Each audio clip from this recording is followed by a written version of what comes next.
With us now, Congressman Bob Good, member of the House Freedom Caucus. Nice to see you in person, sir. Great to be with you, Leland. It's been a while. Thanks for having me. Thank you. And thank you for braving the cold as well. Are Republicans missing an opportunity to not go all in on the economy?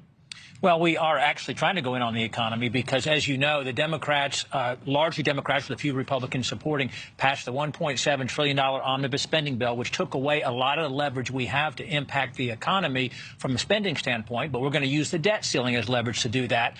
But beyond that, what Republicans are going to do is we're fighting back against the COVID vaccine mandates, the other emergency provisions that have hampered the economy under this president, that have harmed the economy under this president. We've got massive inflation. We've got war on American energy. We've got 2 million less Americans working than were working 2 years ago. We got all those things. There's no question about it. When we talk about, though, investigations into the Afghanistan withdrawal, which was a complete debacle, we can all agree on that. But if I'm sitting at home and I can't buy eggs because they're too expensive, that's lower down on the list.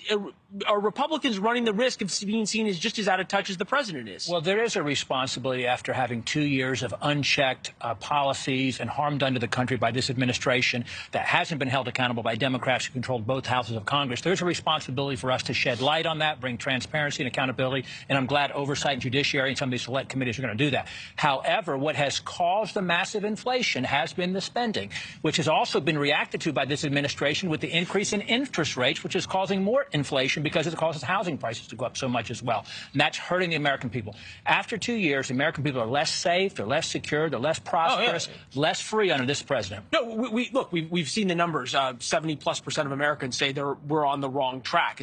It's a terrifying number. You talked about using the debt ceiling as leverage. I'm old enough to remember I was covering the White House at the time when President Trump said, I welcome the fight. You can blame me for the government shutdown. It turned into a political disaster for him. Republicans have never won a fight over the government shutdown or over the debt ceiling. Every time they get blamed for it, rightly or wrongly, it doesn't work. What's the plan to make it work for you guys this time? This isn't about politics. It's about what's doing right for the country. We can't continue to do what we've always done. We're going to get what we've always got. We got $32 trillion national debt. It's about $100,000 per citizen. The American people recognize we can't keep doing that. They know the debt is a larger percent of GDP than it's ever been since World War II. They recognize what it's causing on inflation, grocery prices, with the war on energy, what that's causing on gas prices and so forth. So they want us to be responsible. Joe Biden is being irresponsible. 8 times in the last 35 years, we've had meaningful spending reforms. All of them have been tied to the debt ceiling leverage that's been used. And even in 1994, when the Republicans did that, we won. We have won re-election, even if the media blamed us or the public blamed us for the shutdown, we have won politically the next elections because we did the right thing. Forgive me, but after the government shutdown of President Trump, he didn't win re-election, and Republicans have lost seats in the House.